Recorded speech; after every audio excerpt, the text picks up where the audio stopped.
So, with WrestleMania 41, Night 1, done and in the history books, I wanted to give my honest review. We don't have to drag this out, so let's get right into the results.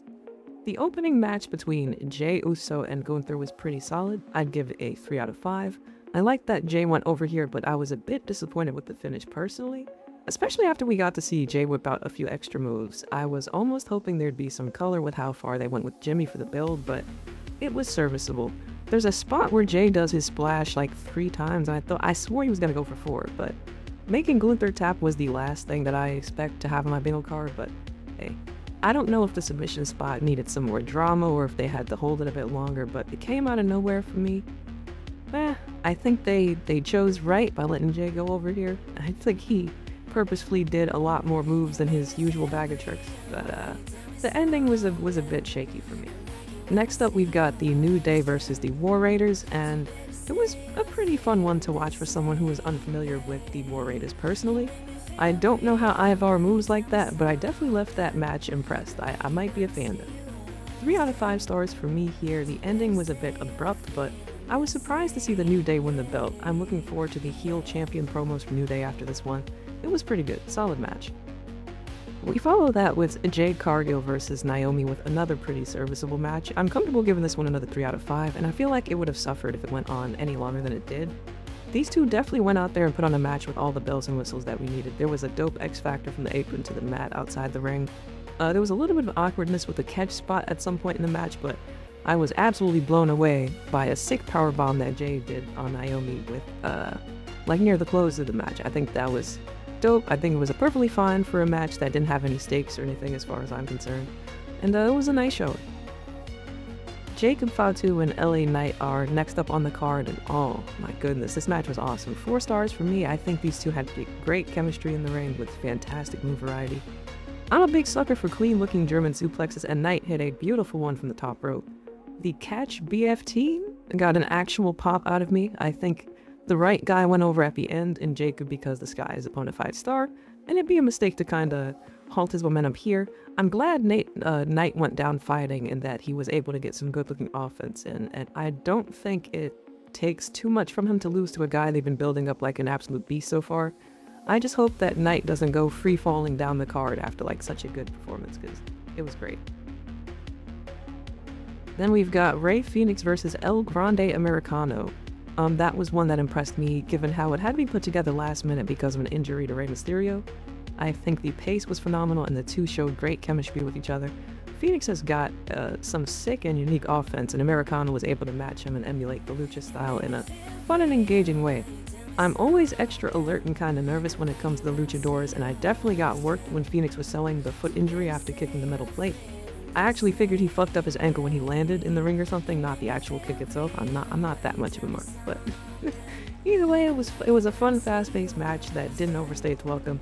We got a great heel finish, and I think it was smart to milk the "who is it" angle a bit longer. I wonder who's under the mask. Hopefully I don't pull off the mask and show it's Chad Gable too soon, but I love it. It's great. Good stuff. 3 out of 5.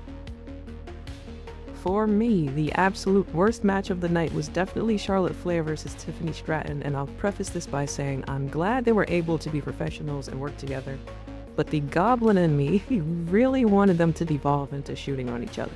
Either way, this match felt like it went on a bit longer than it needed to. There was some very awkward transitional spots that kept grinding the pace to a halt. One of my biggest fears looked like it happened to Tiffany, where she chipped her teeth.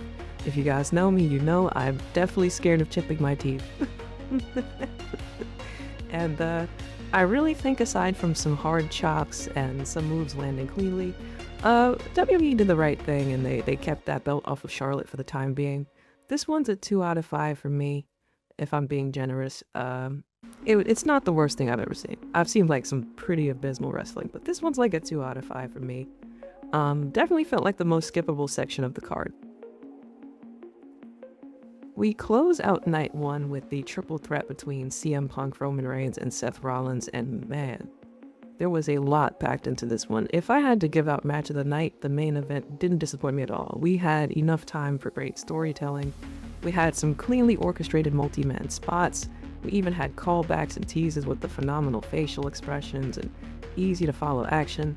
We spilled out into the Mania crowd. There was a sick jump Reigns did over the barricade. We got a Doomsday device.